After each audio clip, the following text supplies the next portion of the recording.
Inco présente, Jean-Pierre Aubry présent, Elisabeth Jarlican est absente et a donné pouvoir à Catherine Chaise. Nicolas Crusser présent, Alain Tigné présent, Sylvie Blancard présente, Elisabeth Kemmeré présente, Martine Gobert présente, Stéphane Chlebowski présent, Pierre Monchal présent, Anne Gégat présente, Isabelle Dérouville présente, David Gégat absent a donné pouvoir à Anne Gégat, Marie Duprieux absente a donné pouvoir à Dany Forest, Johan Rueland présent, Aude Montiège présente, Jean-Baptiste Morju présent, Étienne Emma présent, Alain Toureau est absent et a donné pouvoir à Antoine Mauger, Philippe Guyot est présent, Fanny Lematec est absente et a donné pouvoir à Philippe Guyot, Charlène Pen est présente, Antoine Mauger est présent, Charlène, oui, excusez-moi, je ne vous voyais pas. Et Sabine Jadis est absente et a donné pouvoir à Charlène Ten. Voilà, avant de présenter l'ordre du jour de ce conseil municipal, je voudrais juste vous dire que nous avons tenté d'apporter quelques modifications dans la diffusion du son. Alors, dans un premier temps, déjà dans la salle, et j'espère que les personnes au fond seront satisfaites tout au long de ce conseil, mais également apporter une modification sur la diffusion du son en ligne, puisque nous avons eu beaucoup de, non pas de plaintes, mais en tout cas de remarques nous disant que le son était totalement inaudible. Donc, on a apporté une petite modification en plaçant le micro directement sur l'enceinte. Donc, je dis aux personnes qui sont en ligne qu'elles n'hésitent pas à nous écrire pour nous dire si cela satisfait leurs attentes ou si ça reste problématique. Voilà, je propose de désigner comme secrétaire de séance Dany Forest et je demande au conseil municipal, dans le cadre de l'approbation du PV du 2 avril, s'il y a des remarques à formuler. OK. Oui, Philippe.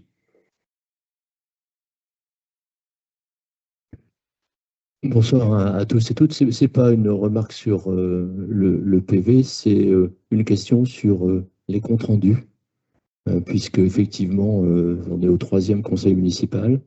Pour l'instant, on n'a pas eu de compte rendu. Donc, je voulais savoir, alors j'ai bien conscience que ce n'est pas évident à mettre en œuvre, que ça demande du travail, etc. On le faisait préalablement, on a mis un peu de temps à s'adapter, mais on arrivait à tenir un rythme, je dirais, régulier. Et voilà, donc je voulais savoir où est-ce que vous en étiez par rapport à ce compte rendu. Alors, malheureusement, la réponse est en lien avec le sujet que je viens d'aborder, c'est-à-dire que la qualité du son des précédents conseils municipaux rend aujourd'hui la transcription par l'IA assez difficile. C'est pour ça que nous avons fait ces améliorations pour que la transcription soit plus valable. On peut la fournir, mais elle est plus qu'aléatoire. Voilà. Raison pour laquelle, pour l'instant, nous l'avons mis sous le boisseau, en espérant que ce premier conseil municipal, avec cette nouvelle disposition, nous permette d'avoir des transcriptions intégrales. Et nous vous proposerons, et ça fera l'objet d'un travail entre nous, qu'au-delà de la transcription intégrale, l'IA le permettant, qu'on ait des résumés par thème et par intervention, ce qui est finalement plus intéressant pour chacun de nos concitoyens d'avoir l'essentiel plutôt que la longue lecture parfois et la longue litanie de la lecture des délibérations. Voilà, mais aujourd'hui, nous sommes face à ce problème technique que la transcription, compte tenu que la captation du son, enfin que l'émission et la captation du son étaient mauvaises, et pour l'instant particulièrement de mauvaise qualité. Voilà. En préambule de ce conseil municipal, je voudrais dire que ça va être un conseil municipal qui va être consacré encore une fois à l'élection des membres, de nouvelles commissions par rapport à celles qui ont déjà été votées au cours des précédents conseils municipaux, mais également au remplacement des conseillers de celles qui avaient déjà été votées, suite notamment à la démission de 2 conseillers municipaux annoncés en fin de conseil municipal précédent, ou de modifications qui ont été demandées par justement certains conseillers municipaux, toujours présents ici autour de ce conseil municipal, mais qui ont souhaité procéder à quelques modifications. Elle sera également consacrée à la formation des élus, ce conseil municipal, à la présentation des règles budgétaires, et en début de mandat, c'est absolument indispensable, et nous aurons également un passage consacré à la lutte contre les frelons asiatiques. Voilà. Avant qu'on ne démarre le conseil municipal, vous le savez tous, L'une de nos conseillères municipales a perdu, dans des conditions un peu douloureuses et surtout extrêmement rapides, son mari. Et je voudrais vous inviter, mais sans que vous ayez à vous lever, à ce qu'on observe une minute de silence en mémoire de son époux, si jamais le conseil municipal veut bien y accéder. Voilà, merci.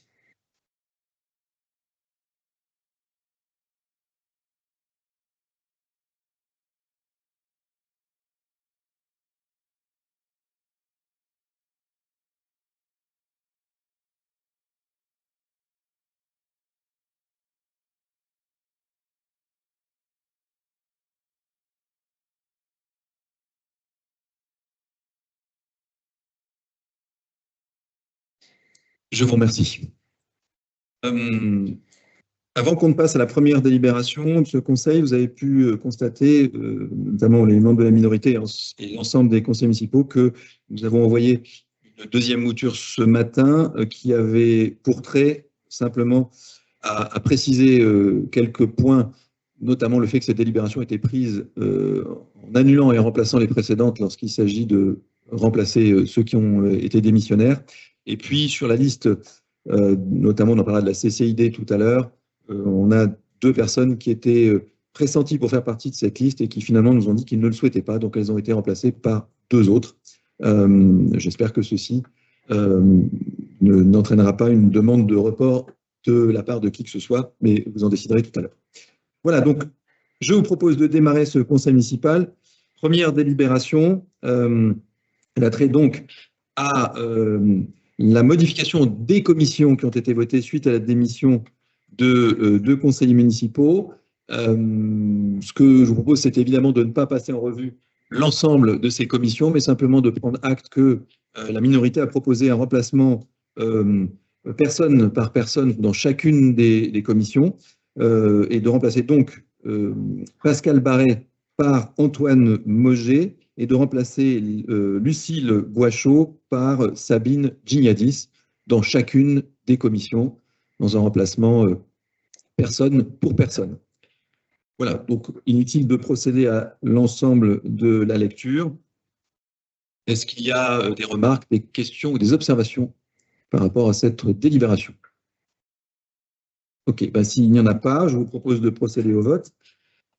Après débat, le conseil municipal est invité à délibérer pour déterminer le nombre, la désignation et la composition des commissions telles que mentionnées ci-dessus, selon une répartition à la proportionnelle, et donner pouvoir au maire pour prendre toutes les mesures nécessaires à la bonne exécution de cette présente délibération. Qui est contre? Qui s'abstient? La délibération est donc adoptée à l'unanimité. Merci. Délibération numéro 40, c'est cette fois l'élection des membres de la commission d'appel d'offres.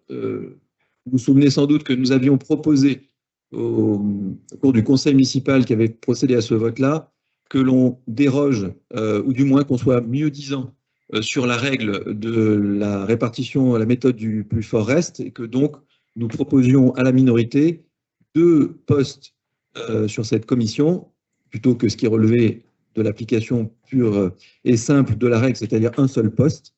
Ça nous semblait être à la fois plus vertueux et plus respectueux du vote des Aradonnais. Malheureusement, la préfecture ne le voit pas de cet œil-là et elle reste, comment dire, non pas arc-boutée, le terme n'est pas le bon, mais en tous les cas, elle reste scotchée, positionnée sur le fait que seule la méthode du plus fort reste doit être appliquée. Et donc, nous avons été obligés et nous sommes obligés de repasser cette délibération en conseil pour ne proposer qu'un seul poste à la minorité. Qui plus est, le formalisme nécessaire nécessiterait que nous procédions à un vote à bulletin secret, et je vais proposer au conseil municipal, mais ça ne peut être fait qu'en cas d'unanimité, que nous nous abstenions et que nous procédions à un vote à main levée pour que nous fassions, donc nous choisissions cette, que nous revotions cette délibération. Donc, pour respecter les règles, 2 listes se sont présentées à ce jour. Une liste composée des candidats de la majorité, que l'on voit apparaître ici, Martine Gobert, Christophe Parron, Nicolas Crusser et Dany Forest, avec comme suppléants Jean-Baptiste Morzu, Jean-Pierre Aubry, Stéphane Schlebowski et Sylvie Blancard. La minorité présente, elle, une liste de candidats avec membre titulaire Philippe Guyot et membre suppléant Antoine Moget. Je pose la question de savoir si une troisième liste veut se présenter ce soir. Ça n'est pas le cas.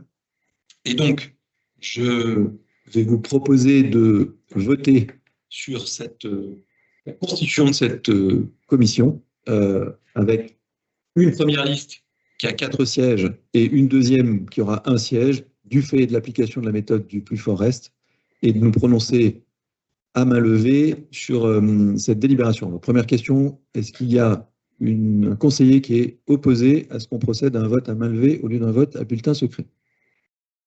Non. Donc l'unanimité étant obtenue, je soumets donc au vote la composition de cette commission. Qui est contre, qui s'abstient, et pour que ce soit totalement libre, qui est pour. Je vous remercie. Donc, après débat, le conseil municipal est invité à délibérer pour procéder à l'élection des membres de la commission d'appel d'offres selon un vote à main levée, après accord unanime du conseil municipal. Proclamer élus les membres de la commission d'appel d'offres conformément à la répartition ci-dessus. Préciser que l'élection a été réalisée à la représentation proportionnelle au plus fort reste conformément au CGCT. Donner pouvoir au maire pour prendre toutes les mesures nécessaires à la bonne exécution de cette délibération. Donc, délibération adoptée à l'unanimité. La délibération suivante concerne, et c'est très proche, pas la commission d'appel d'offres, mais la commission de délégation de services publics. C'est une autre forme d'appel d'offres, mais dédiée à la délégation de services publics. De la même manière, nous devrions procéder à une élection à bulletin secret et je vais vous proposer la même chose, c'est-à-dire de procéder à un vote à main levée. Cette commission, elle est constituée, donc elle n'avait pas été votée précédemment, elle est constituée du maire, président de droit, de 5 membres titulaires et 5 membres suppléants. Et de la même manière, elle doit être adoptée selon la méthode du plus fort reste, et la proposition que nous faisons, tant en majorité que minorité, c'est de proposer exactement les mêmes membres que ceux de la commission d'appel d'offres. Donc, première question, y a-t-il un conseil municipal qui s'oppose à ce que nous votions à main levée? Je vous remercie. Et donc, je vais procéder à la lecture. Après débat, le conseil municipal est invité à délibérer pour procéder à l'élection des membres de la commission délégation de services publics, proclamer élus les membres titulaires et suppléants conformément à la répartition des sièges, donner pouvoir au maire pour prendre toutes les mesures nécessaires à la bonne exécution de cette présente délibération. Qui est contre? Qui s'abstient? Proposition donc adoptée à l'unanimité. Eh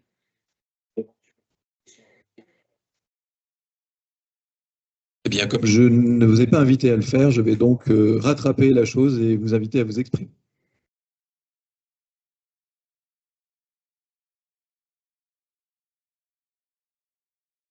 Une simple question. Avez-vous des projets précis de DSP pour le mandat à venir, en lien avec la création de cette commission? Alors, à ce jour, non.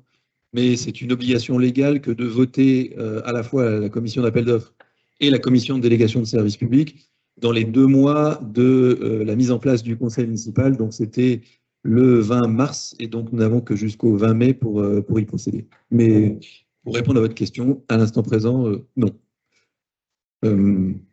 Donc, cette petite entorse ayant été faite, pour autant, le vote est acté. Je tenterai de ne pas commettre la même erreur. Délibération suivante, c'est donc la délibération relative à, si je ne me trompe pas, voilà, à la commission communale des impôts directs.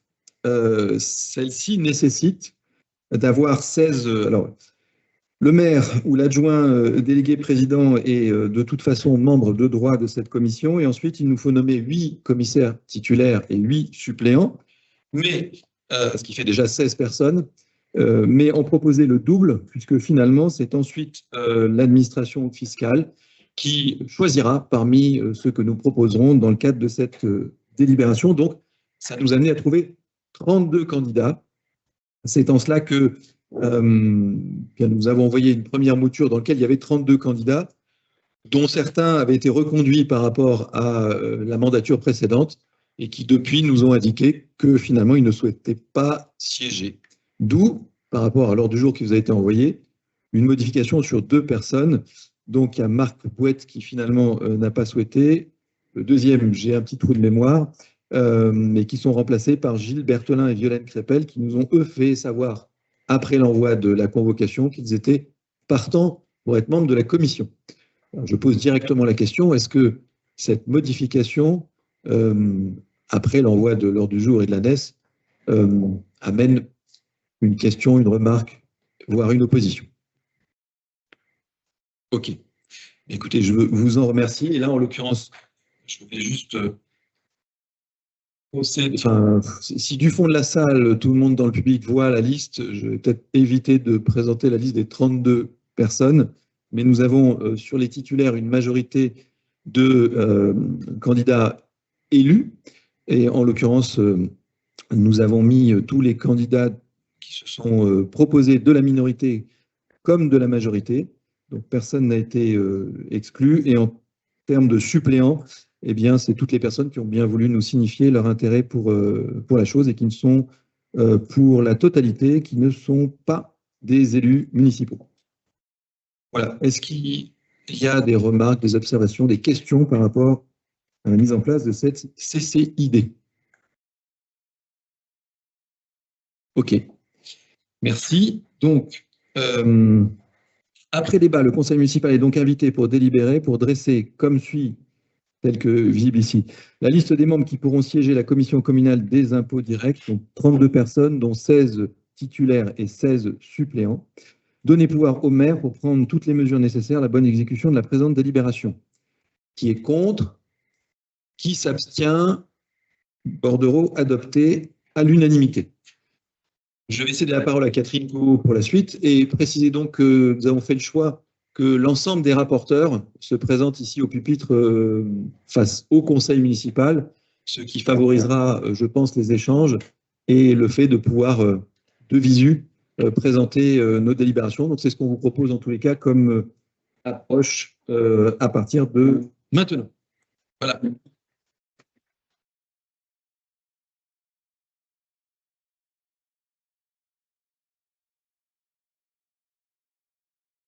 Tous. Alors, délibération. C'est le conseil d'administration du Centre d'action sociale, le CCRS. Nous proposons, vous m'entendez? Oui, non.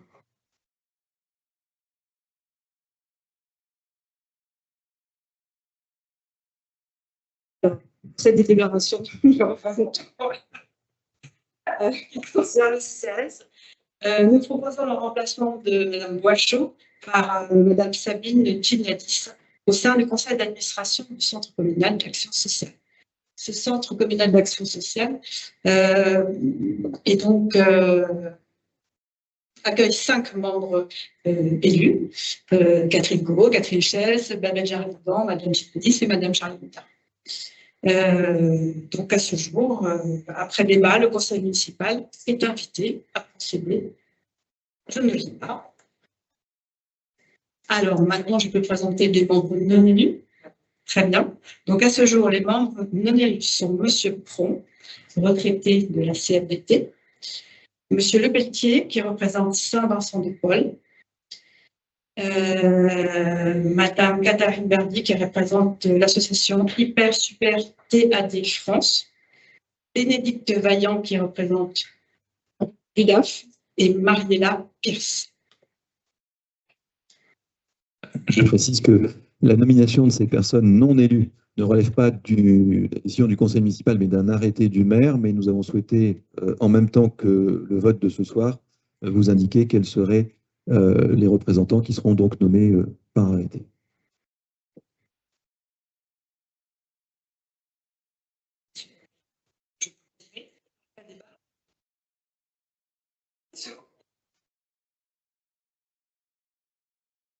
Des observations, des questions. Une question, d'abord une interrogation. Effectivement, on allait poser la question des des membres non élus. On les découvre là maintenant. Il eût été, j'allais dire sympathique, c'est pas tout à fait le terme, mais utile qu'on puisse, puisque vous avez mis à jour un certain nombre de listes avant ce conseil municipal, même ce matin, hein, puisqu'on a reçu. Là, je viens de les écouter, de les entendre, entre guillemets, j'ai pas tout retenu. Déjà, si ça avait déjà été projeté, c'était pas plus mal. Et puis, si on l'avait eu préalablement, je pense que ça aurait été bien quand même aussi, quoi, hein, même si on a bien compris que c'était le maire qui les désignait, etc. De connaissances préalables, on aurait été intéressé à l'avoir.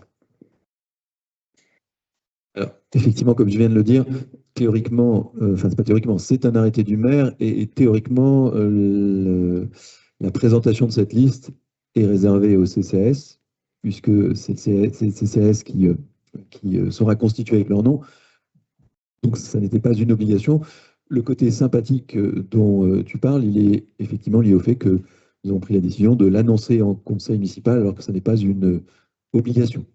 Voilà. Maintenant, on peut répéter, si vous le souhaitez, plus doucement la liste des noms, de manière à ce que vous puissiez en prendre note si vous le souhaitez.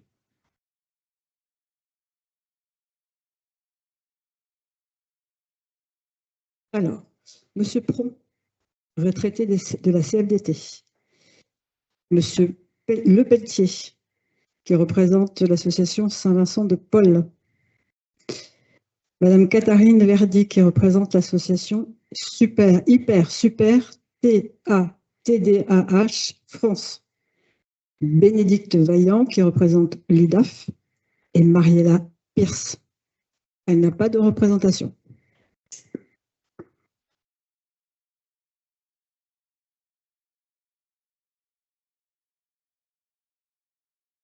Est-ce qu'il y a d'autres remarques, observations, questions? Non. Écoutez, alors, après débat, le conseil municipal est invité à procéder à un scrutin secret. Intéressant. Donc, ça veut dire que je ne pense pas qu'on soit tenu de le faire au scrutin secret. Donc, après débat, le conseil municipal est invité à procéder à la désignation de 5 membres pour siéger au sein du conseil d'administration du Centre communal d'action sociale sur une répartition à la proportionnelle. Cette fois, le plus fort reste n'est pas obligatoire. Donner pouvoir au maire pour prendre toutes les mesures nécessaires à la bonne exécution de la présente délibération. Qui est contre? Qui s'abstient? Bordereau, adopté à l'unanimité. Merci. J'invite donc pour la prochaine délibération Johan Ruellan à venir au pupitre.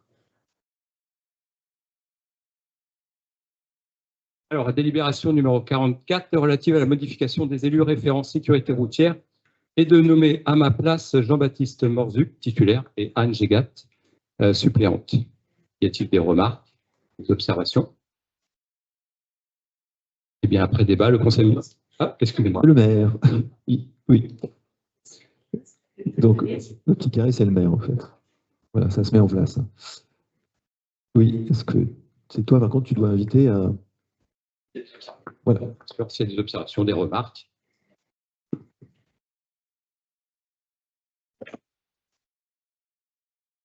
Merci. Ça se met en place, doucement. Après débat, le conseil municipal est invité à délibérer pour désigner comme représentant de la commune d'Aradon en tant qu'élu référent en sécurité routière les personnes suivantes. En titulaire, Jean-Baptiste Morzu, en suppléant, Anne Gégat. Donner pouvoir au maire pour prendre toutes les mesures nécessaires à la bonne exécution de la présente délibération. Qui est contre? Qui s'abstient? Nous avons... Je vais me lever, pardon. Nous avons donc 7 abstentions. Donc, Bordereau adopté à la majorité des voix exprimées. J'invite maintenant Monsieur le maire à reprendre sa place.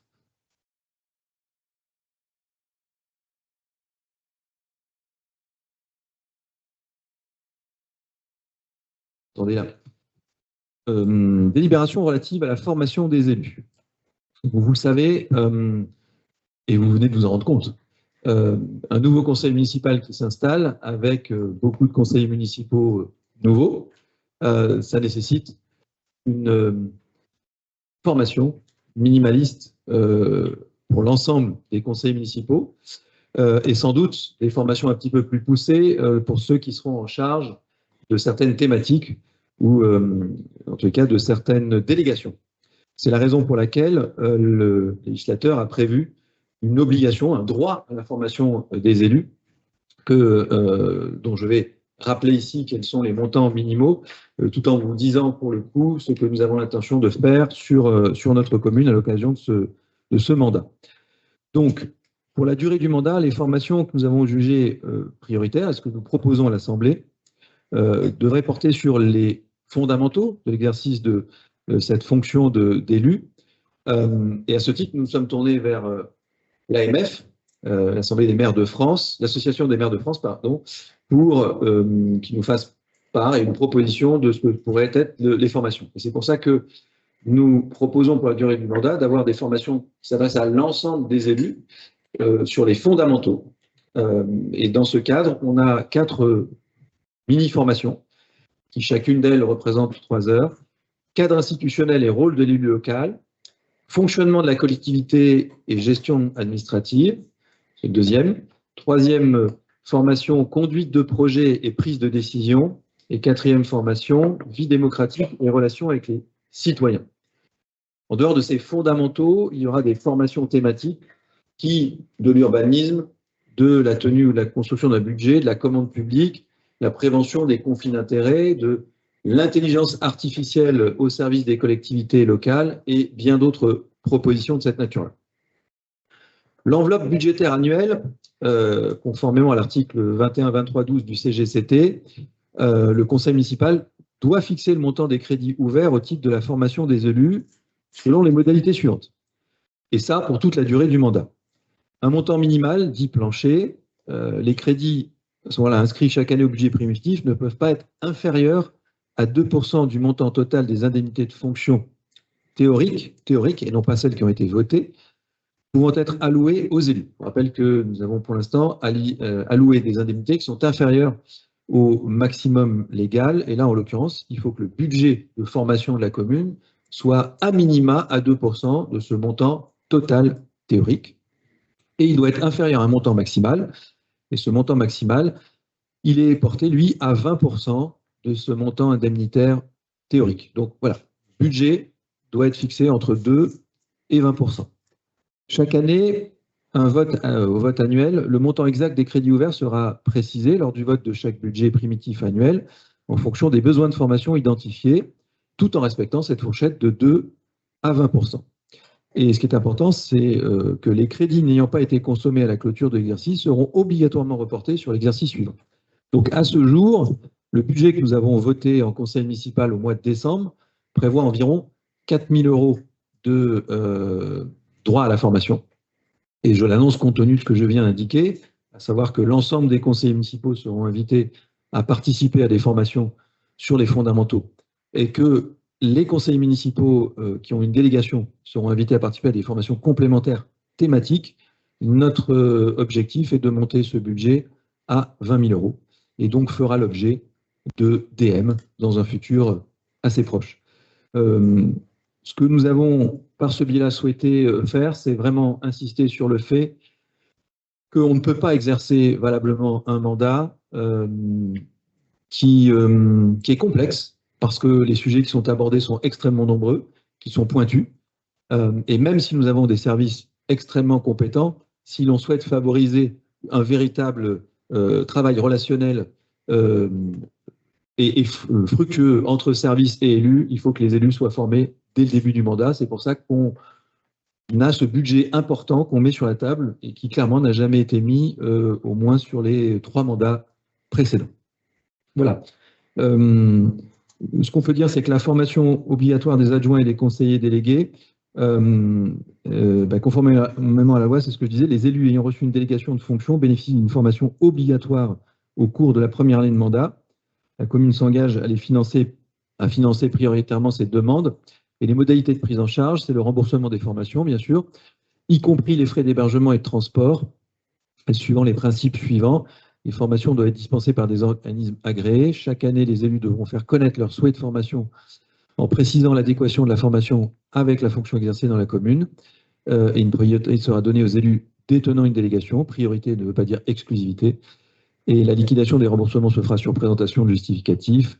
Et je le précise, la compensation des pertes de revenus subies par l'élu dans l'exercice de ce droit se fera sur justificatif. Donc, c'est-à-dire que si certains d'entre vous qui sont en activité ne pouvaient pas prendre une journée de congé et bénéficier pendant cette journée de formation, s'ils devaient ne pas être rémunérés par leur employeur, eh bien, il y a une prise en charge par la commune. Ce que nous ferons en tous les cas, et vous allez le recevoir dès la semaine prochaine, c'est que vous aurez la liste de toutes les formations qui sont proposées, avec un tableau vous invitant à vous inscrire et indiquer notamment si vous préférez une formation sur la semaine, du lundi au vendredi, ou une formation le samedi, ce qui est possible. Voilà. Bien écoutez, j'ouvre le débat et je vous invite à faire part de vos observations, questions. Antoine. De notre part, nous avons deux questions. Donc la première, c'est par rapport aux thématiques et aux sujets évoqués par les formations. Donc, en 2026, nous sommes bien conscients de l'impact des activités humaines sur l'environnement. Nous pensons que chaque décision doit être pesée au regard et en prenant en compte ces impacts-là. Donc, ce n'est pas seulement l'apanage de la commission environnement et cadre de vie de prendre ce sujet-là en compte.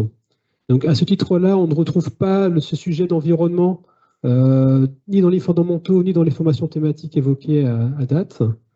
Alors, il nous semblerait important que ce soit même dans les formations fondamentales qui soient dispensées à l'ensemble des élus pour que les politiques menées soient justes à cet égard.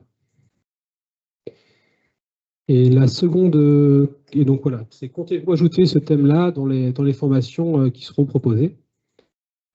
Et la seconde question, c'est est-ce que les services de l'ARIC seront prioritairement utilisés pour prester les formations? Alors, à cette deuxième question, je réponds tout de suite, non, pas prioritairement. Nous avons regardé déjà l'AMF qui nous a proposé d'entrer un cycle de formation assez complet, et ça va me permettre de répondre à votre première question, incluant la prise en compte de la transition écologique dans les politiques publiques. Donc, l'ARIC n'a pas été privilégié. C'est pour répondre déjà à votre deuxième question. Et pour la première, pourquoi pas aujourd'hui intégrer cet élément-là.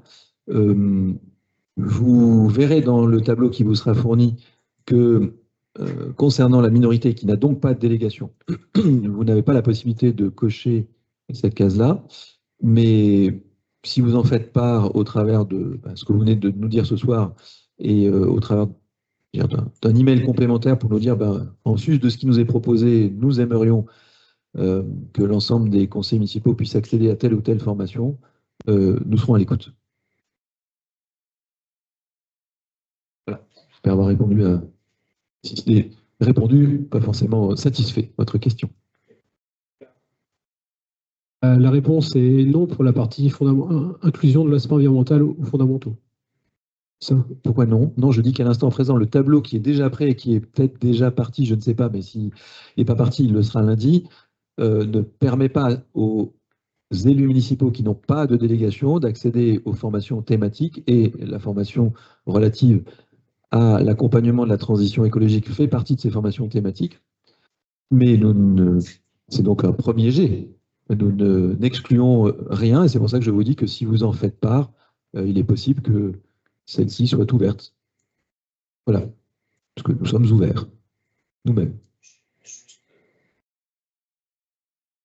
Juste un petit mot complémentaire. Je pense que dans les programmes qui étaient présentés, la thématique de la transition de l'environnement était un des thèmes fondamentaux. Et donc, le fait de pouvoir effectivement ouvrir sur cette thématique-là pour l'ensemble des élus nous paraissait quelque chose de relativement pertinent. Et donc, voilà, donc, on prend note de ce qui a été dit et des possibilités à la fois budgétaires et de la possibilité éventuellement à l'ensemble des élus, dont les minoritaires, de bénéficier des formations sur cette thématique. Je répète que je n'ai pas rejeté la pertinence de votre remarque. Le tableau qui vous sera envoyé, je ne vais pas répéter, ne l'inclut pas à l'instant présent, mais vous venez de le dire en conseil municipal, et si vous nous le confirmerez au travers d'un email, vous dire que vous souhaitez vous associer également à l'autre formation. Voilà, donc nous sommes ouverts. Ok, est-ce qu'il y a d'autres remarques, observations, questions? Non? Écoutez, donc, du coup, après débat, le conseil municipal est donc invité à délibérer pour approuver les orientations et principes au droit à la formation des élus municipaux tels que définis ci-dessus et donner pouvoir au maire pour prendre toutes les mesures nécessaires à la bonne exécution de la présente délibération. Qui est contre? Qui s'abstient? Bordereau adopté à l'unanimité. Je vous remercie. J'appelle Isabelle Dérouville pour prendre ma suite.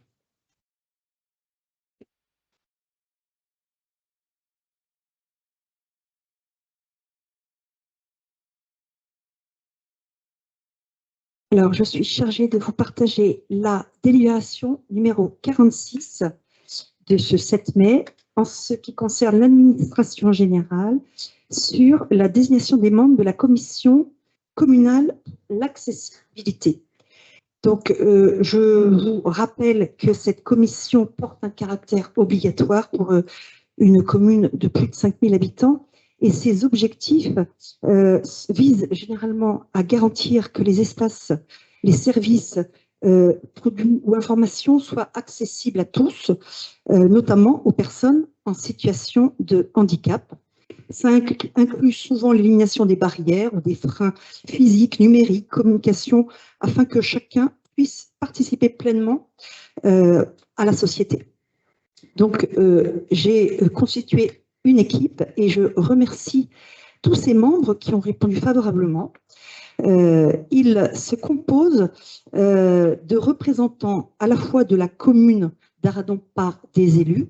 Il y en a 6, donc avec notre maire Jean-Philippe Périès, donc Nicolas Crusser, Jean-Baptiste Morzuc, Charles Enten, Fanny Lementec, Sabine Gignadis. S'ajoutent des représentants des associations de personnes handicapées.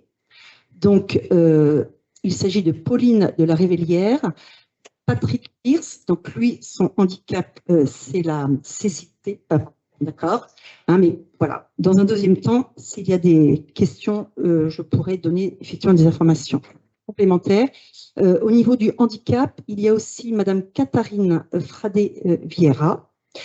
Cette commission représente aussi des personnes âgées. C'est le cas de Madame Rosine Kerguen, des acteurs économiques. Il s'agit de Madame Bénédicte Brunel, qui est médecin, Madame Valérie Lequerelec, qui est pharmacienne. Il s'agit aussi de rassembler des usagers et des habitants. Donc là, c'est Madame Jeanne-Hélène Bourg et Madame Laurence Sévenot. Je voudrais juste ajouter un petit mot par rapport à ce handicap. En fait, on est tous porteurs de force et de fragilité, et j'admire particulièrement ces personnes qui voilà, osent affirmer leur handicap et qui en font une force. Et donc, dans le cadre de cette commune, le cadre de cette commission, eh bien, je m'efforcerai, en lien avec toute cette équipe, de favoriser, de maintenir, de développer cette accessibilité à tous. Est-ce que vous avez des observations ou des questions? J'en ai une. Et vous constaterez que cette commission est constituée majoritairement de citoyens non élus, puisque finalement il y en a 8 pour seulement 7 élus, maire compris. Et deuxième sujet, c'est que si on exclut le maire, la minorité et la majorité sont à part égale. Voilà. C'est aussi un message, à partir du moment où on parle d'accessibilité et plus largement d'inclusion, l'aspect politique éventuel ne doit pas prendre le dessus, raison pour laquelle on a souhaité constituer cette commission de la sorte. Moi, c'est simplement un problème de nom, là. Valérie, c'est pas le Kélé-Rec, c'est le Kélé-Nec. Pardon. Vous me rectifierez Merci simplement. beaucoup. Si on parle de la même personne, je crois que c'est la même personne. Oui, c'est précieux, la puissance d'une équipe voilà, qui s'aide mutuellement, et C'est vraiment l'intelligence plurielle. Merci beaucoup.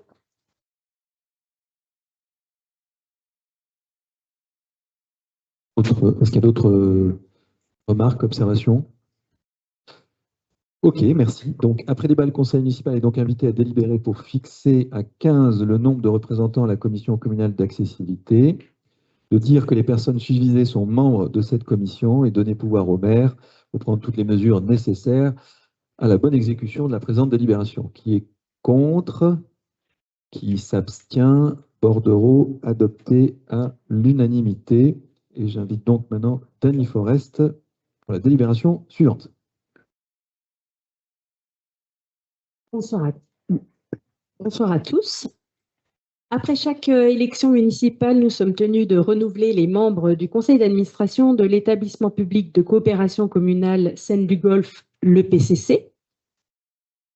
Il est composé comme suit: 8 représentants de la commune de Vannes, 3 représentants de la commune d'Aradon, 1 représentant de Golfe du Morbihan Vannes Agglomération, 2 personnes qualifiées et 2 représentants du personnel.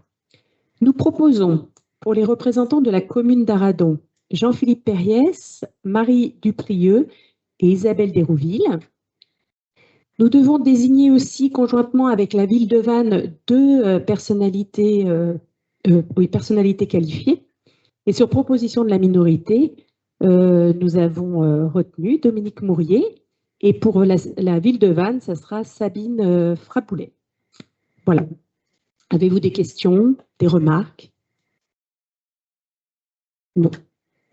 Alors, je laisse la parole au maire. Merci. Donc, après débat, le conseil municipal est invité à délibérer pour désigner comme représentants de la commune d'Aradon au sein du conseil d'administration de l'EPCC les personnes suivantes: Jean-Philippe Perriès, Marie Duprieux, Isabelle Desrouville. Et désigner conjointement avec la ville de Vannes les 2 personnalités qualifiées suivantes, Sabine Fraboulet et Dominique Mourier. Autoriser ces personnes à accepter toute fonction qui pourrait leur être confiée au sein du dit EPCC et donner pouvoir au maire pour prendre toutes les mesures nécessaires à la bonne exécution de la présente délibération. Qui est contre? Qui s'abstient? Bordereau adopté à l'unanimité. Je vous en remercie. J'appelle maintenant Christophe Parent à nous présenter le règlement budgétaire et financier.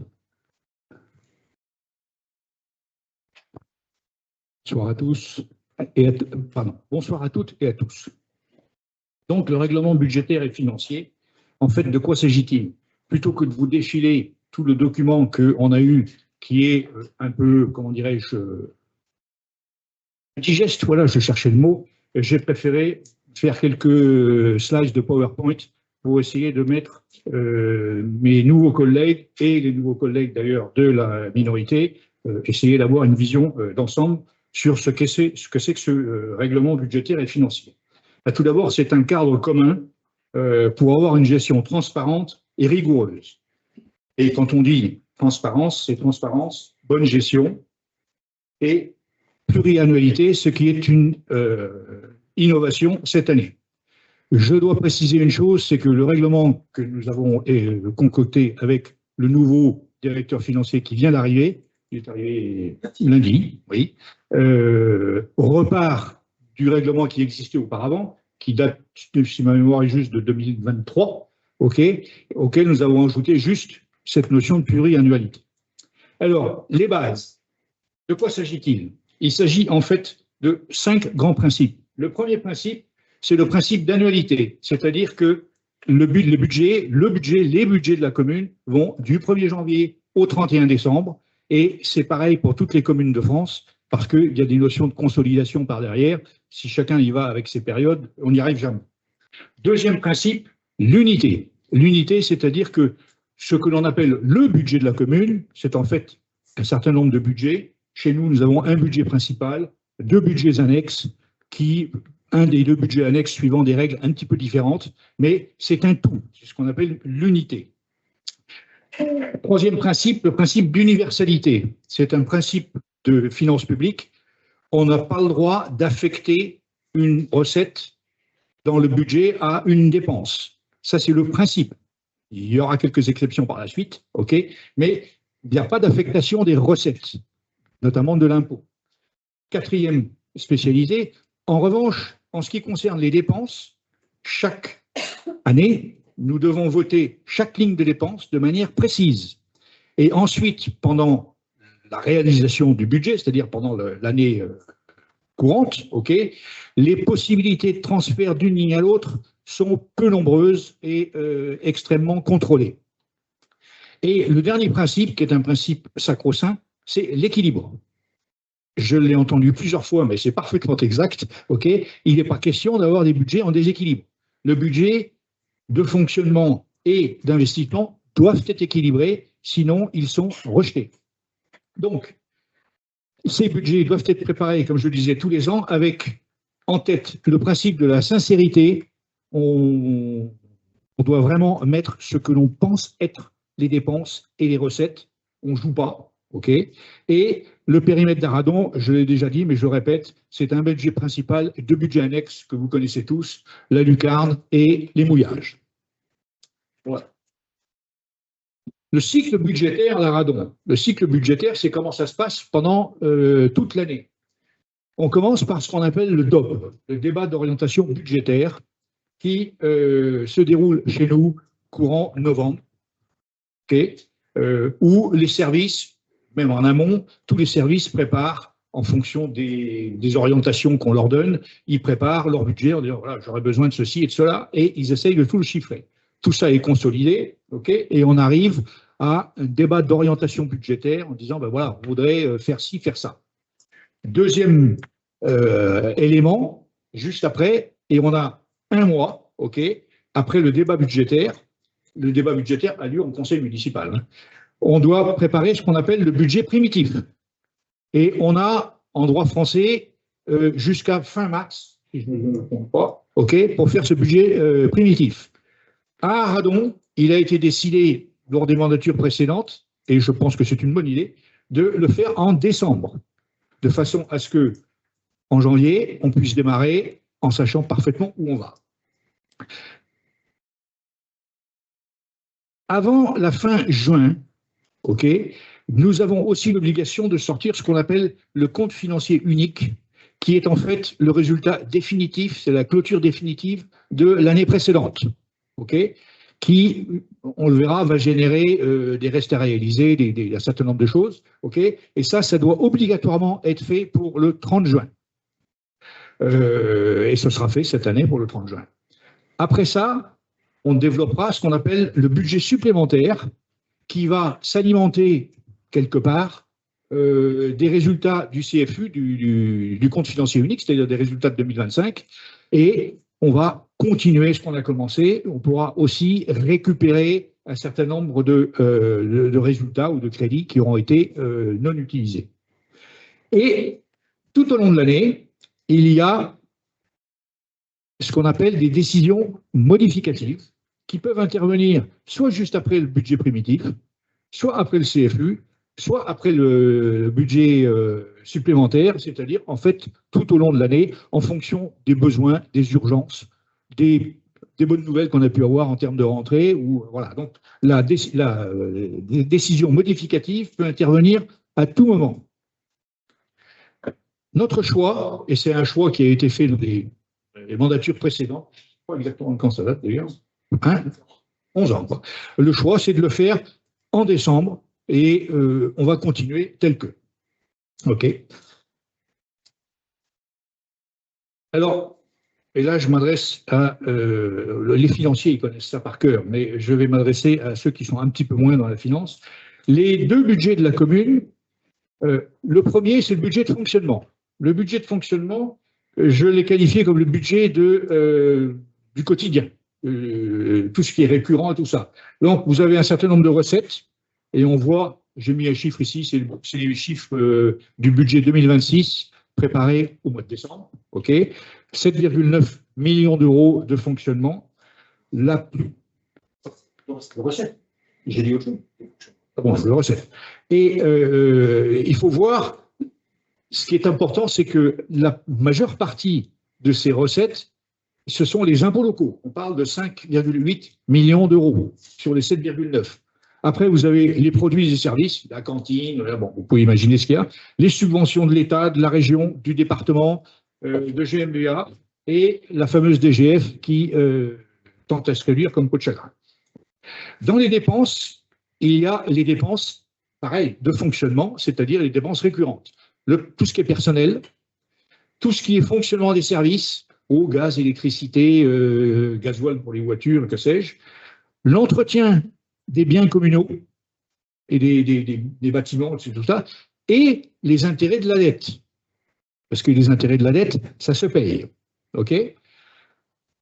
Une fois qu'on a fait ça, alors les dépenses prévues au budget sont de 6,9 millions d'euros.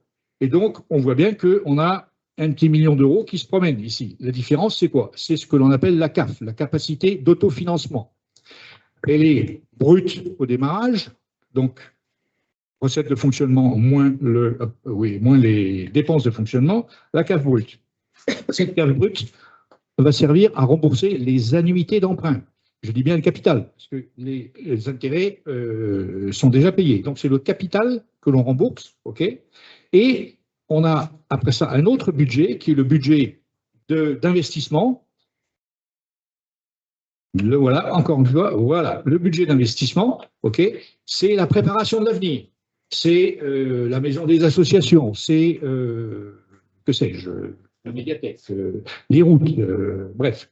Et nous avons, pareil, un certain nombre de recettes d'investissement, OK, où on retrouve notre CAF net, notre capacité d'autofinancement net, des emprunts bancaires, des subventions, le fonds commun de TVA, éventuellement quelques cessions d'actifs de biens de la commune, ça peut arriver. Et dans les dépenses, il y a les constructions, les rénovations, l'achat de matériel, des tracteurs, tout ce que vous voulez, OK, et les aménagements, la voirie, tous ces trucs-là qui sont quand même à faire. Et on s'aperçoit, oui, parce que c'est sorti de l'écran. Enfin, j'avais un petit slide qui montrait que la CAF net remontait comme ça de l'autre côté. Bon, on voit le problème d'écran. La CAF, c'est donc, et j'essaie de le définir comme ça, une espèce de pont entre le fonctionnement et l'investissement. Ce qu'il faut retenir, pour ceux qui ne sont pas dans la finance, okay, la CAF brute, c'est le premier indicateur de la santé financière d'une commune. Okay, et une CAF inférieure à 0, c'est juste, je ne sais pas comment on dit, un carton rouge en football ou le préfet débarque avec la gendarmerie. La CAF nette positive signifie qu'on finance une partie de nos investissements futurs, okay, sur nos fonds propres. Et donc, si la CAF est insuffisante, eh bien, on doit emprunter plus, ce qui nous emmène petit à petit vers un lourd endettement et ensuite un surendettement. Le ratio de la CAF, impérativement, selon la loi, doit être inférieur à 12, et pour Aradon, je crois qu'il est de 4,2 ou 4,3. Pour l'instant, on verra ça après. Bon. Voilà. Donc, le principe fondamental qu'il faut retenir, okay, c'est que mieux on gérera le fonctionnement et plus on pourra investir sans s'endetter excessivement.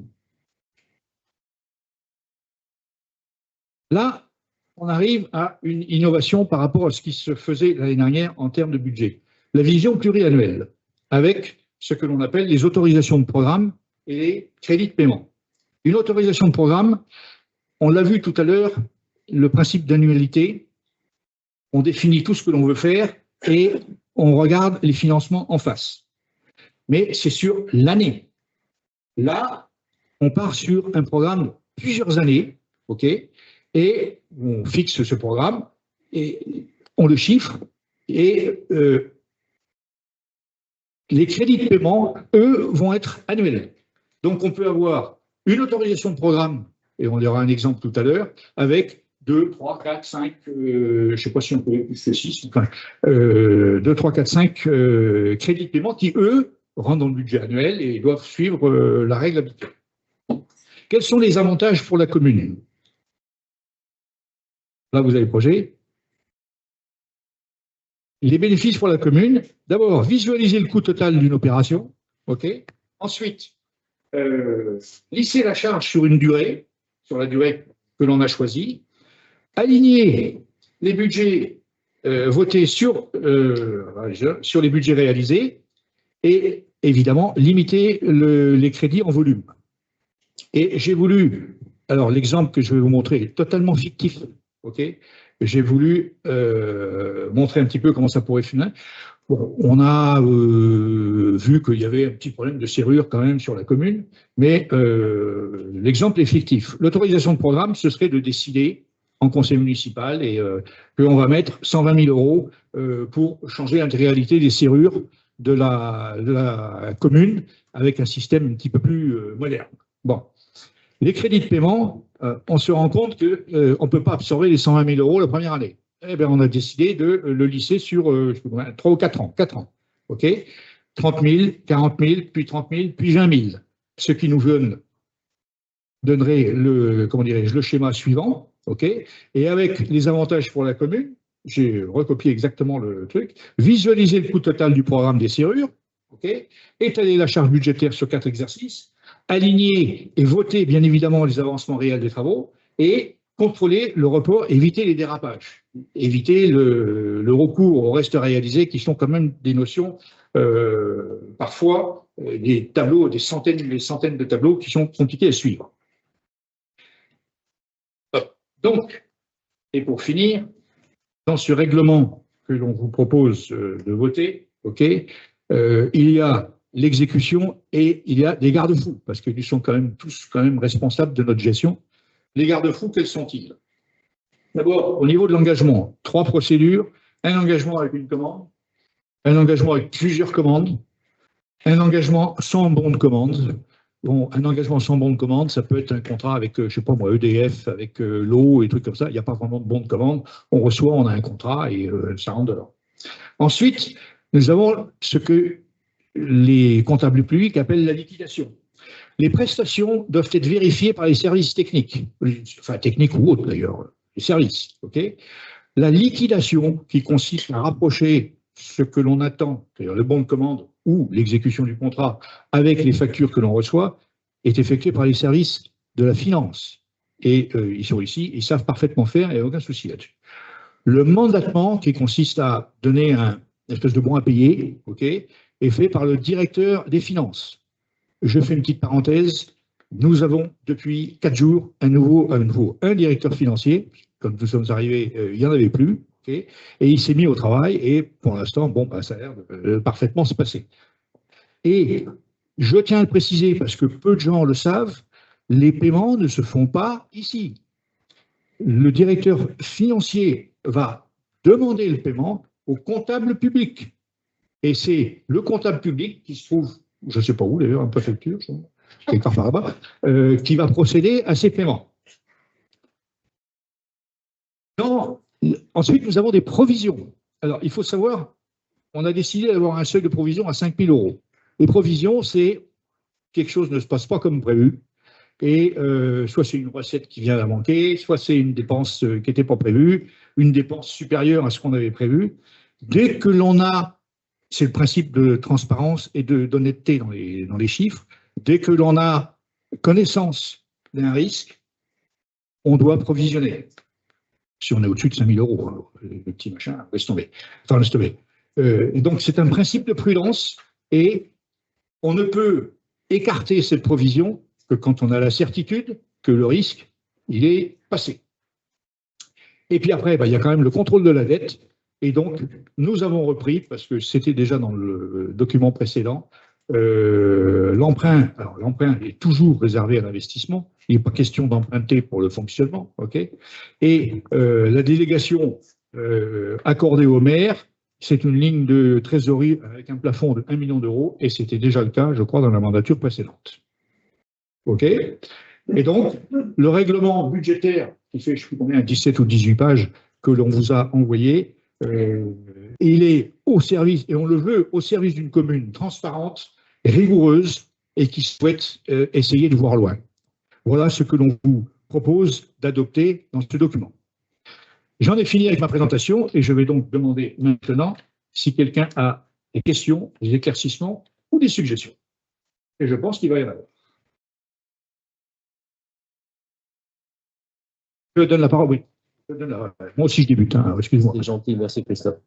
Merci pour cette présentation. Je me suis, et nous nous sommes attachés, nous, à la lecture du règlement. Hein, ce que tu viens de présenter, c'est les principes. Alors, il y a des références, bien évidemment, au règlement, puisque c'est sous-tendu. Et j'avais 4 remarques, alors qui sont d'abord, le règlement qui nous est proposé, vous l'avez dit, il s'appuie aussi sur ce qui avait été fait préalablement, nous convient. Globalement, il est bien évidemment conforme aux règles juridiques et budgétaires couramment admises. J'avais 4 remarques et une question. En ce qui concerne les remarques, qui peuvent être d'ailleurs des remarques de forme, hein, mais bon, là on est sur un document, un écrit, donc quelque part on se référera à cet écrit le moment venu. Tout d'abord, la première remarque, c'est supprimer toute référence au compte administratif. J'ai lu, en page 10 du document, une référence au compte administratif. Tu l'as évoqué, Christophe, on parle maintenant du compte financier unique, donc, voilà, donc il suffira de supprimer cette parenthèse sur le compte administratif. La deuxième remarque, et tu as évoqué les grands principes de la finance publique et des finances communales en particulier, repose sur la formulation de l'universalité budgétaire. Alors, ça reste discutable, tu l'as dit, il est écrit hein, dans le règlement, en page 3, il n'est pas possible d'affecter des recettes et des dépenses précises. C'est globalement, tu as dit qu'il y avait des exceptions. Il y a quelques exceptions. Il y a quelques exceptions. Moi, des subventions particulières affectées à l'investissement, notamment des taxes, etc. Ce que je suggère, ce que je propose, ce que nous proposons, c'est de rajouter simplement, sauf exception prévue par la loi, et puis en donner 2 ou 3 exemples, ce qui permettra comme ça de ne pas avoir à revenir sur ce point. Et c'est bien parce que tous les points un petit peu sur lesquels tu as insisté, moi j'avais des choses à dire sur ces sujets-là. Sur les provisions.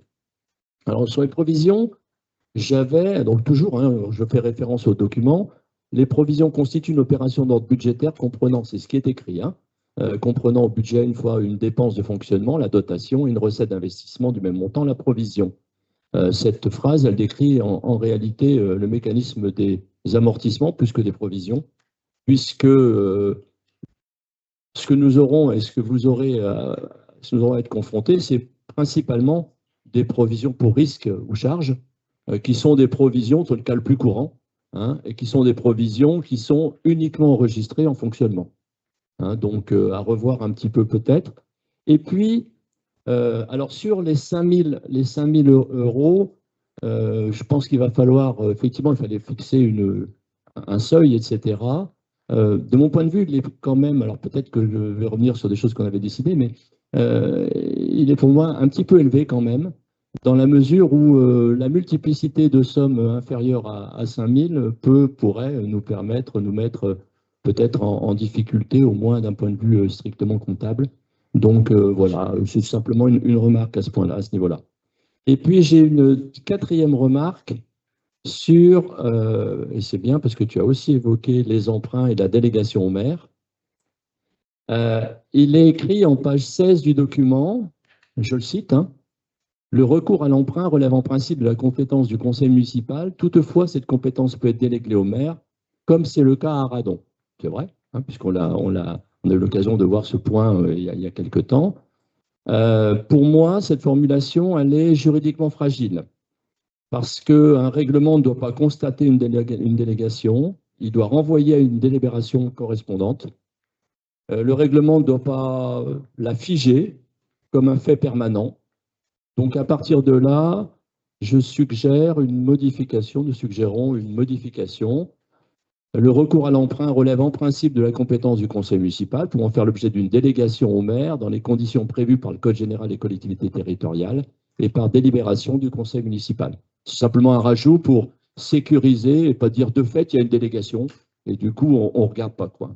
Donc voilà ce que je proposais en termes de remarques pour affiner un petit peu affiner ou préciser un certain nombre de points sur le règlement, puisque c'est le sujet. On doit aujourd'hui valider le règlement, si vous en êtes d'accord. Et puis, je ne sais pas, peut-être là-dessus, vous avez des réponses à apporter ou des remarques à formuler. Je dirais juste que, sauf erreur de ma part, le règlement avait été envoyé pour faire part des remarques et on n'en a eu aucune. C'est vrai. D'un autre côté, j'aurais préféré, puisque le document il est quand même conséquent, vous l'avez dit en truc, j'aurais préféré qu'on puisse éventuellement se rencontrer sur le sujet. Je vous avais d'ailleurs proposé une main tendue sur ce sujet en disant si on a des choses à faire, si je peux vous apporter une forme d'expertise en toute modestie, je suis prêt à le faire. Voilà, donc ça aurait été bien, mais bon, voilà, on le fait en conseil. C'est pas une remise fondamentalement, une remise en cause fondamentale du règlement. C'est simplement des précisions, des précisions qu'il convient, de mon point de vue et de notre point de vue, apporter pour pouvoir faire en sorte que ce règlement soit le moins contestable possible. Voilà, sachant que c'est une référence interne, etc., etc. Donc ça, voilà. Alors, donc voilà ce que je voulais dire sur les remarques. Alors, sur la... Tu as posé une question tout à l'heure. On n'avait pas besoin d'en faire. Je vous dis juste que, voilà, vous auriez pu réagir quand on a, comme ça, on aurait présenté une mouture directement. Mais non, en mesure de dire. Et comme on n'a pas eu une seule remarque, effectivement, on n'a pas provoqué de réunion derrière. Mais si on avait eu des remarques, mais qui sont des remarques de bon sens, là-dessus, il n'y a pas de souci. Et je pense qu'on aurait effectivement fait une réunion juste avant. Avant. Donc, juste pour apporter, parce que tu as posé la question, tout à fait en phase avec toutes les remarques que tu as faites et qui amèneront effectivement à être intégrées en termes de modification. Sur ce qui est de la provision à 5 000 € que tu trouves assez élevée, il faut bien voir qu'une provision pour risque, si elle est constituée de 5 montants à 1 000 €, mais qui ont tous trait au même litige, la provision sera passée. Ce n'est pas unitairement, c'est une provision de 5 000 € par rapport à un thème unique. Voilà. Donc, en soi, 5 000 € n'est pas si élevé que ça si on le prend dans cette acception-là. 5 provisions de 1 000 €, il s'agit de 5 risques différents. Ils ne vont pas tous se réaliser.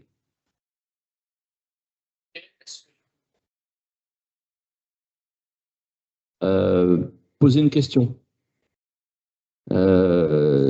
Puisque, effectivement, ce que vous avez mis en avant comme nouveauté, en fait, ce sont la possibilité d'utiliser les autorisations de programme de manière plus intense que ce qu'on a fait, puisqu'on ne l'a pas fait. Donc, on l'avait évoqué au moment d'ailleurs du passage à la M57, on avait évoqué et on avait dit, bon, on regardera, etc. On ne l'a pas fait. Je pense que c'est quelque chose de prudent, d'intéressant. Et je dirais de prudent, notamment, mais on aura l'occasion d'en discuter dans quelques semaines probablement, notamment par rapport à toutes les incertitudes financières qui vont apparaître et déjà qui transparaissent déjà sur des volontés de modifier un certain nombre de choses au niveau des soutiens aux collectivités, mais on en reparlera, mais ce n'est pas le sujet. Donc sur les autorisations de programme, je pense qu'effectivement c'est un outil intéressant. Ça nécessite une gestion rigoureuse, prudente pour éviter un certain nombre de rigidités et de dérives financières. Donc, si j'ai bien compris, c'est quelque chose, c'était ma question, mais vous y avez un peu répondu préalablement, vous allez utiliser, plus que l'on l'a fait, mais ce n'est pas compliqué puisqu'on ne l'a pas fait, ces autorisations de programme. Donc, l'occasion d'en discuter, le moment venu. Je voulais simplement préciser aussi, donc finalement vous avez répondu à ma question, je voulais simplement préciser aussi que dans le texte, je reviens au texte, dans le texte du règlement proposé au vote ce soir, la durée de l'autorisation de programme, elle est, page 9, illimitée. Si juridiquement, il n'y a pas de souci, je veux dire, etc., peut-être qu'on pourrait éventuellement, il serait peut-être prudent de prévoir une clause de caducité pour ne pas entraîner, voilà, ça dépendra du nombre d'autorisations que vous souhaitez faire, quoi. Voilà ce que je voulais dire sur ce règlement et je rappelle en conclusion que nous voterons bien évidemment ce règlement et si vous pouvez prendre en compte les quelques remarques que j'ai pu formuler, on en sera satisfait. Merci. À n'en pas douter, comme on vient de le dire, on prendra en compte ces remarques, à part le seuil de 5 000 € qui nous paraît pas particulièrement élevé. Et effectivement, pourquoi pas introduire non pas une durée illimitée, mais une durée, on va dire, plus raisonnable, parce que, en l'occurrence, là où ça aurait été intéressant, c'est par rapport, prenons l'exemple, la maison des associations, dont finalement qui s'étale sur plus de 3 budgets et sans doute 4 budgets, entre le moment où on lance les études et le moment où tout sera terminé. Bah, aujourd'hui, concrètement, on est obligé de mettre la somme intégrale du projet dès la première année et donc mobiliser une dépense d'investissement et en face expliquer comment on va la financer, alors qu'on sait très bien qu'elle va s'étaler dès le démarrage sur plusieurs années, d'où l'intérêt de cette autorisation de programme qui aurait dit bah, ce projet-là va durer 4 ans et on aura des crédits de paiement chaque année. Donc en termes de lecture et de lisibilité, c'est beaucoup mieux pour nous, pour nos concitoyens, que de rentrer dans cette approche-là. Voilà pourquoi, bah, il faut le dire, c'est notre directeur financier à peine arrivé qui nous a proposé cette évolution et comme on en avait déjà discuté, on a foncé sur le sujet. Merci. Bon, s'il n'y a pas d'autres remarques ou suggestions. Eh bien, merci Christophe. J'espère que cette présentation aura été, pour ceux qui n'affectionnent pas particulièrement la finance, suffisamment éclairante. Mais oui, tout à fait. Donc je remercie Christophe pour cette présentation. Ok, donc après débat, le conseil municipal est donc invité à délibérer pour adopter le règlement budgétaire et financier de la commune d'Arradon en annexe, qui s'appliquera au budget principal de la commune et au budget annexe de la lucarne, après y avoir introduit les quelques modifications dont on vient de parler. Autoriser monsieur le maire à prendre toutes les mesures utiles à la bonne conduite de ce dossier, signer tous les documents nécessaires à la bonne exécution de la présente délibération. Qui est contre? Qui s'abstient? Bordereau, adopté à l'unanimité, et je vous en remercie. Je crois ne pas me tromper en invitant Jean-Pierre Aubry, en l'invitant lentement à se déplacer vers le pupitre pour nous présenter la délibération suivante.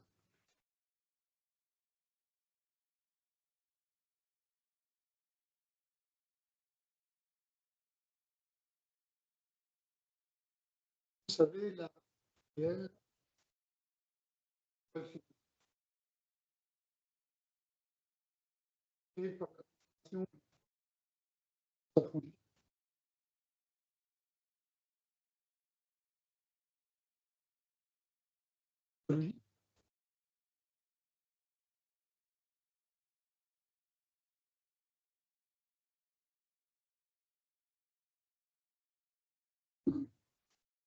c'est mieux comme ça?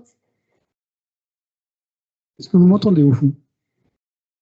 Bon, je vais encore me rapprocher du micro. Bonsoir, micro. Donc, la SPL, Golf Énergie Renouvelable, a été créée par GMVA et incarne la volonté de s'affranchir graduellement des énergies fossiles, et notamment de tout ce qui en dépend, c'est-à-dire les émissions de gaz à effet de serre et de pollution. Donc, on attend de cette activité un bénéfice écologique par la réduction des émissions de GES, un bénéfice économique, parce que ça ouvre un processus avec une TVA réduite à 5,5 pour les réseaux qui contiendraient plus de 50% de l'ENR. Et puis, bah, c'est un acteur de démocratie participative, puisque ça rentre dans une démarche d'autoconsommation collective. 3 concessions de services publics ont été déjà signées, Localtas, Arradon, à Baden. Et pour Arradon, bien évidemment, on parle de la station de bois énergie d'équipe. La commune d'Arradon est donc actionnaire de la SPL à hauteur de 9,6%. Les autres actionnaires sont GMVA et la ville de Vannes. Et ce 9,6% de contribution à l'actionnariat de la SPL de la commune d'Arradon lui ouvre droit à un siège au conseil d'administration. Ce siège au conseil d'administration et la désignation est à la charge du conseil municipal. Et donc, après chaque renouvellement du conseil municipal, le conseil municipal doit s'exprimer quant à l'identité de la personne qui va représenter la commune d'Arradon au sein de cette SPL.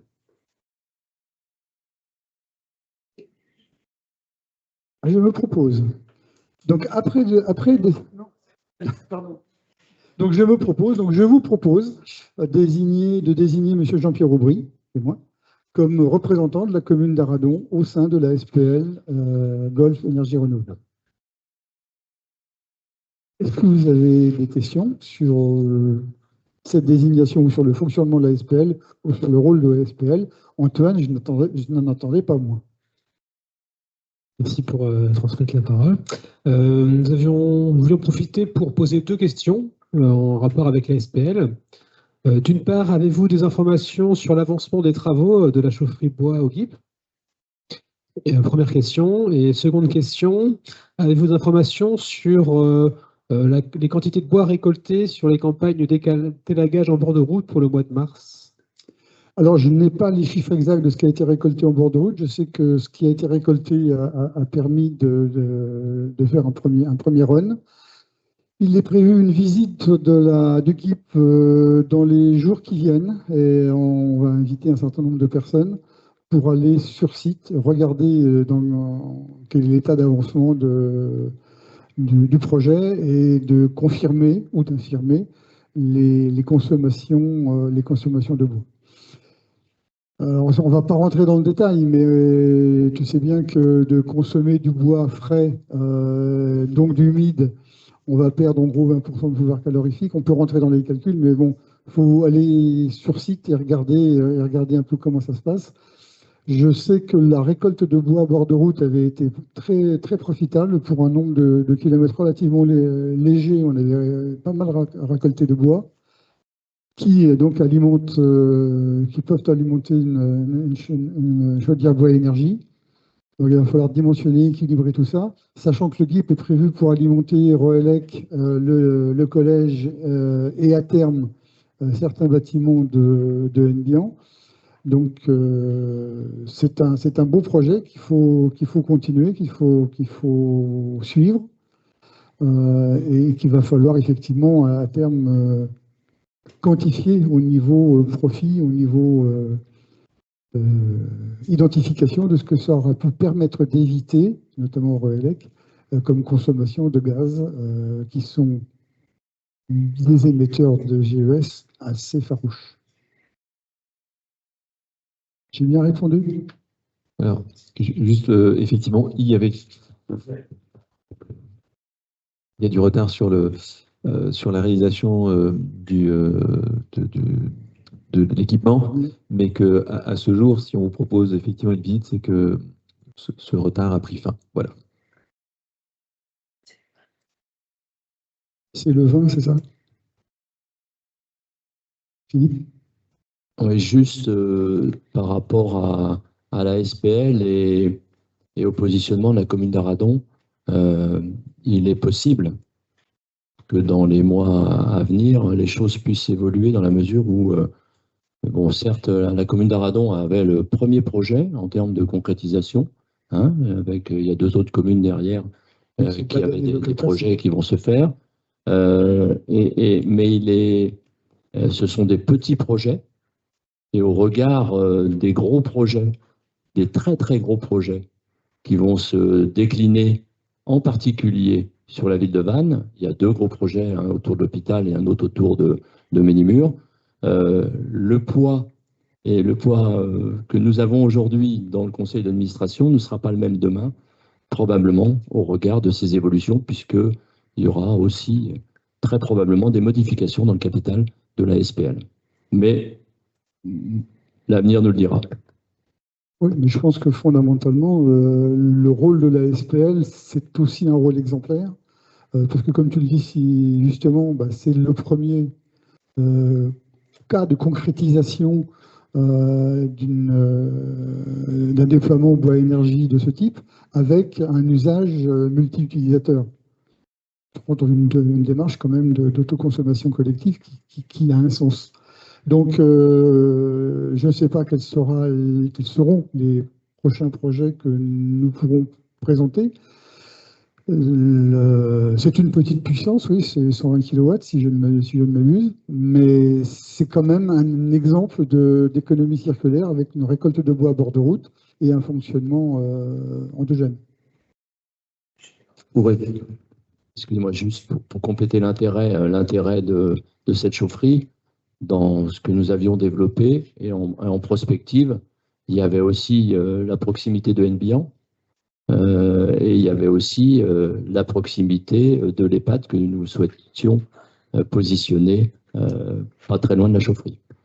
Alors bon, le débat va changer un peu là, mais c'est effectivement, les habitations de Nbian font partie des prévisions, le ROELEC font partie des prévisions, et le gymnase font partie aussi.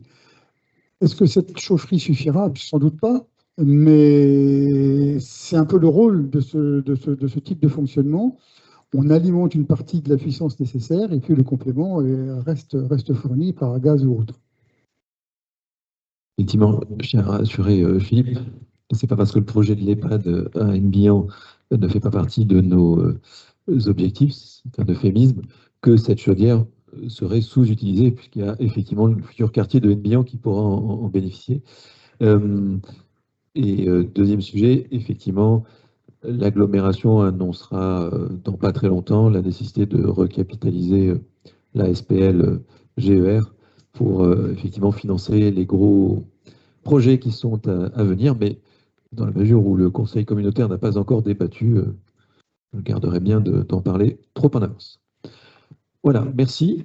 Donc, comme j'imagine qu'il n'y a plus d'observation, après débat, le Conseil municipal est invité à délibérer pour approuver, pas du tout, ça c'est la suivante, j'étais déjà passé. Après débat, le Conseil municipal est invité à délibérer pour désigner M. Aubry Jean-Pierre, adjoint au maire, en qualité de représentant titulaire de la commune d'Arradon au conseil d'administration de l'Assemblée générale et l'Assemblée générale de la SPL Golf Énergie Renouvelable pour une durée correspondant à celle du mandat en cours. Autorise le mandataire ainsi désigné à exercer au nom et pour le compte de la ville tous les pouvoirs nécessaires à l'accomplissement de sa mission, y compris le droit de vote et de représentation, conformément au statut de la SPL et aux dispositions légales en vigueur. Il prend acte, en outre, de tous les documents afférents à la SPL dont il est actionnaire, incluant statut, règlement intérieur et pacte des actionnaires validés et signés par les précédents représentants. Donner pouvoir au maire pour prendre toutes les dispositions utiles et signer tous les documents nécessaires à la bonne exécution de la présente délibération. Qui est contre? Qui s'abstient?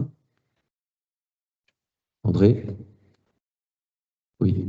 7 abstentions, donc ce bordereau est adopté à la majorité des votes exprimés.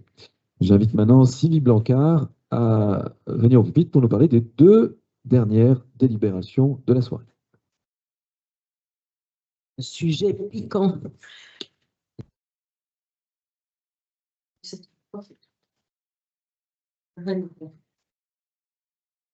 Oui, bonsoir à toutes et à tous. Petites bestioles maintenant qui font beaucoup de mal. C'est la délibération sur les tarifs et plafonds de la destruction des nids de frelons. Donc la FDG, donc, ce que ça veut dire, Fédération départementale des groupements de défense contre les organismes nuisibles. Ensuite, les tarifs maximum autorisés pour les désinsectiseurs ayant la charte. Une aide financière communale de 50% est proposée sur la base du barème. Le barème, le voilà.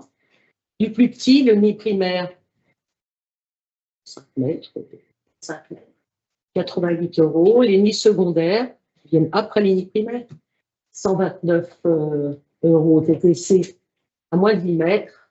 Et plus on monte, plus c'est cher pour désinsectiser. Et personne ne m'entend. Je l'attrape. Oui, parce que c'était intéressant ce que je vous disais. Alors, donc voilà, ce sont les tarifs qui sont donnés par la FDG, dont des tarifs de référence. Et jusqu'au dernier, le nid secondaire à plus de 20 mètres, qui est quand même une somme assez importante. Donc, les bénéficiaires sont les particuliers, les associations et les agriculteurs. Et donc, la municipalité participe à hauteur de 50% de tous ces tarifs. Les critères restent inchangés, on en a parlé. particuliers, associations et agriculteurs. La période d'éligibilité et de destruction des nids, c'est du 1er avril au 30 novembre 2026. La date limite d'instruction des dossiers, c'est 31 janvier 2027. Je peux vous dire quand même, par rapport à cette destruction des nids, c'est qu'actuellement, on est rentré dans la période de nids secondaires. Les nids primaires, c'est terminé. Et dans la période de présage, piégeage, les pièges sélectifs spécifiques qui sont demandés pour le piégeage de ces frelons asiatiques à pattes jaunes. La destruction des nids normalement se fait de toute l'année, enfin jusqu'à la date que je vous ai donnée. Et pour l'instant, ça va. Bon, alors, tout ça, ça répond à un plan national de lutte contre les frelons asiatiques à pattes jaunes. Protection pour la protection de la population, la préservation de la biodiversité et la protection des ruchers. Alors, il y a une évolution quand même très, très importante, très nette, hausse en 2025 par rapport à 2024, par rapport au bilan que l'on retourne à la FDG, donc, qui fait un bilan sur le Morbihan d'après les pièges qui ont été détruits. Donc, il y a une grosse hausse. En 2025, il y avait 6 594 nids qui ont été détruits pour 3 114 en 2024. Donc, il ne faut pas lâcher prise parce que ces bêtes-là font du mal à nos abeilles particulièrement et sont dangereuses si on les asticote un peu trop. Et en plus, toute la France maintenant est concernée. Merci. Est concernée. Notamment en zone urbaine, qui sont les plus impactées. Avez-vous des questions?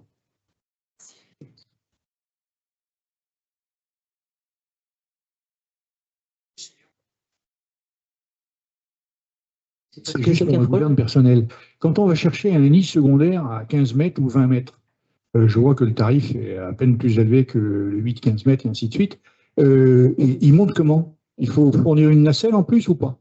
Il y a des nacelles, il y a des. Enfin, à 20 mètres, c'est forcément des nacelles. Bon. Il y a des centaines. Oui, c'est des nacelles comme pour aller changer sur des couteaux, des lampes ou je ne sais quoi. Ce sont des équipements qui sont faits pour être dans les hauteurs. Non, ah ben non, parce qu'arriver là-haut, t'as intérêt à être protégé parce que quand même, ils sont assez agressifs.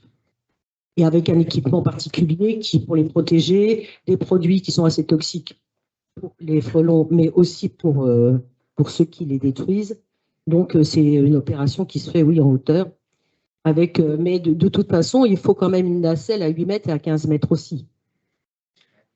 Ok, merci. Question complémentaire. Donc, on a un bilan pour le département du Morbihan. Est-ce que vous avez des chiffres pour Aradon? Pas pour Aradon. J'ai pas pour Aradon. Ce sont les documents qui sont fournis par la FDG donc sur le Morbihan et pour certaines. Il y a Vannes, mais pas Aradon. Mais on doit pouvoir avoir ça dans les retours, les bilans qui ont été retournés à la FDG donc, puisque c'est eux qui font une carte un comptage des nids détruits. Sur le bilan aradonnais, il y a au moins un bilan financier à faire, puisque quelque part, la commune contribue à hauteur de 50%. Donc, quelque part, déjà rien qu'avec cet élément-là, on ne devrait pas être loin de retrouver tout ou partie de ce qui a été fait dans les années précédentes. Bien, nous proposons de vous fournir les chiffres avant le prochain conseil municipal. Pour la commune.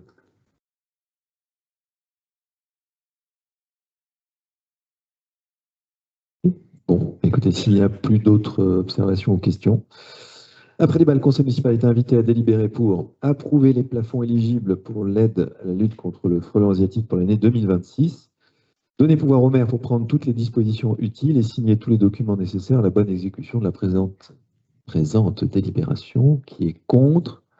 Qui s'abstient? Bordereau adopté à l'unanimité.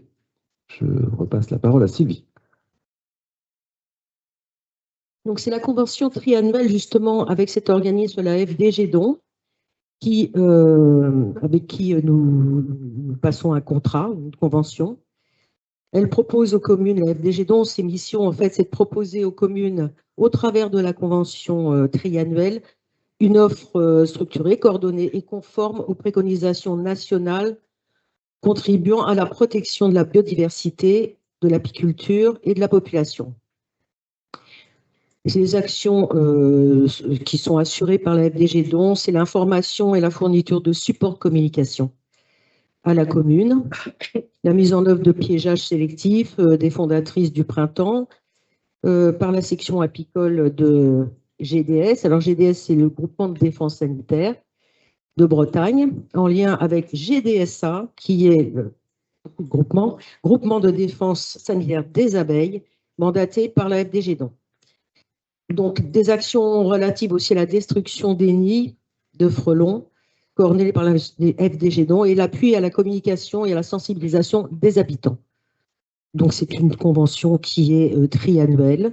Et là, on arrivait en 2025 sur une autre période de 3 ans, 2026 jusqu'à 2028. Oui, vous voulez d'autres renseignements? Des questions si le... Simplement, dans le vote, il y a deux aspects. Il y a l'aspect valider la convention. Bon, je veux dire, pas de raison de ne pas la valider, hein, cette convention. Et puis, il y a la question de la désignation, hein, de la désignation. Bon, je pense que pour être cohérent avec, dans la mesure où c'est vous qui décidez, c'est pour vous, il n'y a aucun représentant de la commune. On va continuer, et ce sera peut-être la dernière fois, puisqu'il n'y aura peut-être pas d'autres désignations, à s'abstenir sur cette désignation. Enfin, je veux dire, c'est pas qu'on est contre, mais c'est votre choix. Hein, donc on n'a pas... voilà, à partir de là, on s'abstient. Mais par contre, il y a deux choses dans le vote. Oui. Donc moi, je me propose Sylvie Blancard pour être la référente par rapport à la FDG Don, puisqu'ils ont besoin d'un référent, que ce soit un élu ou bien une personne du personnel communal. Et puis, il faudra aussi qu'on pense à trouver d'autres personnes sur la commune qui puissent appuyer, notamment pour la destruction des nids primaires, ce qui est quand même la première chose à faire et la plus importante, c'est de détruire ces nids qui hébergent la reine et qui après donc prolifèrent dans des nids beaucoup plus importants, les nids secondaires, avec des milliers de frelons. Donc, il faut un référent. Moi, je me propose d'être référente pour la commune d'Arradon, avec d'autres de mon équipe, probablement, qui pourront venir appuyer et ne pas me laisser toute seule vis-à-vis de toutes ces bêtes. Et puis, on est aussi aidé au niveau de la municipalité. Les agents d'accueil de la mairie connaissent très bien le principe pour aider et conseiller les habitants qui veulent savoir comment faire quand ils retrouvent un nid, qui appeler. Il y a des listes des insectiseurs, il y a des procédés qui sont dans un document que la FDG Don met à disposition dans les municipalités et aussi sur leur site internet. Ok, merci. Merci Sylvie. On a compris donc que vous ne vous abstenez pas sur la convention, mais sur le vote de la représentante de la commune. À partir du moment où il y a, ça fait plusieurs fois que ça arrive, où il y a un seul représentant et qu'on ne nous en demande pas deux, je pense que vous pouvez difficilement nous taxer de favoritisme ou de choix qui seraient incongrus. Quand il n'y a qu'un seul représentant, c'est forcément un membre de la majorité. Je ferais juste remarquer qu'on a été, depuis le début de ce mandat, et on l'a encore rappelé tout à l'heure, largement favorable à une surreprésentation par rapport à ce qui nous est légalement indiqué de votre groupe, et que ce serait dommage de faire passer le message que vous êtes déçus sur ce sujet de la main qu'on vous tend depuis le début du mandat. Voilà, je voulais juste le dire au passage. Ok, bah écoutez, après débat, le conseil municipal est invité à délibérer pour valider la convention pluriannuelle avec la FDG, donc, pour le déploiement du plan national de lutte contre le frelon asiatique. Désigner Mme Blanquart Sylvie, conseillère déléguée à la biodiversité en tant que référente communale pour déployer le plan de lutte contre les frelons asiatiques. Et donner pouvoir au maire pour prendre toutes les décisions utiles et signer tous les documents nécessaires à la bonne exécution de la présente délibération. Donc, qui est contre? Qui s'abstient? 7 abstentions. Le bordereau est donc adopté à la majorité de tous les votes exprimés. Voilà, dernier point, je vais juste me lever parce qu'on va terminer. Nous allons terminer avec les délibérations du conseil municipal. Il y a donc les informations diverses comme d'habitude, notamment les conventions de mise à disposition signées sur le fondement de la délibération qu'on a votée au 20 mars 2026. Je ne sais pas s'il y a des questions ou des remarques sur ces mises à disposition. Non. Et il y a également donc les opérations financières. Ah, bah, il faut lever, Philippe.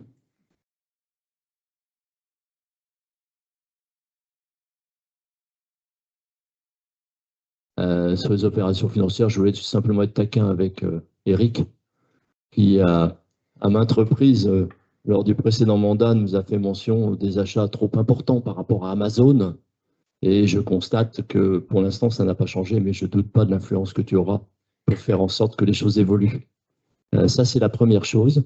Et la deuxième chose, alors c'est pas tout à fait là-dessus, mais c'est juste après, on avait l'habitude, à la demande d'Éric d'ailleurs, hein, on avait effectivement suivi ces préconisations, on avait l'habitude d'avoir le nombre de naissances et le nombre de décès sur la commune. Ça a disparu. Est-ce que c'est une volonté? Est-ce que c'est une omission? Comment vous comptez procéder là-dessus? Je pense qu'on pense, et comme Eric, on pensait que c'était quelque chose d'intéressant quand même. Voilà. Alors, Eric a toujours le même intérêt sur le sujet. Donc, ça n'est pas une omission, c'est une volonté, parce que finalement, discuter à la fois de naissance et de décès sur de simples tableaux, donc comptablement, et on l'avait dit tout au long du mandat précédent, finalement, n'a pas un grand intérêt. Donc, nous allons remplacer ça par quelque chose de plus, peut-être plus humain. Et c'est celui du carnet rose qui sortira dans les nouvelles d'Aradon pour annoncer toutes les naissances, beaucoup plus sympathique et beaucoup plus tourné vers les parents et les enfants. Et puis, en ce qui concerne les décès, eh bien, nous aurons également une rubrique qui s'appellera « Ils nous ont quittés » ou « Souvenons-nous », quelque chose comme ça. Pour honorer la mémoire de ceux qui nous ont quittés. C'est beaucoup plus, très clairement, c'est beaucoup plus humain que de simplement sortir un tableau. Voilà la raison pour laquelle nous avons décidé de ne plus le faire. Et effectivement, nous aurons également les mariages. Donc voilà, ce sera tellement plus sympathique de parler des naissances, des mariages et d'avoir une pensée pour ceux qui nous ont quittés que simplement produire un tableau. Donc, la remarque d'Éric, elle se poursuit d'une manière plus humaine. Voilà. J'en profite aussi pour dire qu'il y a une question pertinente qui a été posée au précédent conseil municipal et nous n'avons pas la réponse, mais nous ne perdons pas de vue que nous devons trouver la réponse à la raison pour laquelle la majoration de la taxe d'habitation sur les résidences secondaires est en baisse, alors même que les résidences secondaires sont en nombre en augmentation. Nous avons un début de réponse, mais aujourd'hui pas suffisamment satisfaisant pour qu'on n'en fasse part dans ce conseil municipal, mais je tiens à dire que nous prendrons l'habitude de répondre à chacune des questions qui auront été posées au conseil municipal suivant quand on les aura, et qu'en aucun cas nous ne passerons sous silence toutes les remarques pertinentes qui seront formulées. Voilà. Bah, écoutez, je vous propose de clore ce conseil municipal, de vous souhaiter une excellente soirée et de vous inviter bien sûr demain à participer à la cérémonie, enfin à la commémoration de l'armistice de la Deuxième Guerre mondiale, donc cérémonie du 8 mai qui aura lieu bien sûr comme d'habitude devant le monument aux morts à 11 h, en vous invitant à venir vers 10h45. Voilà, merci infiniment, bonne soirée, et si le public qui était en ligne peut nous écrire pour nous dire si c'était mieux, ce serait bien. Bonne soirée.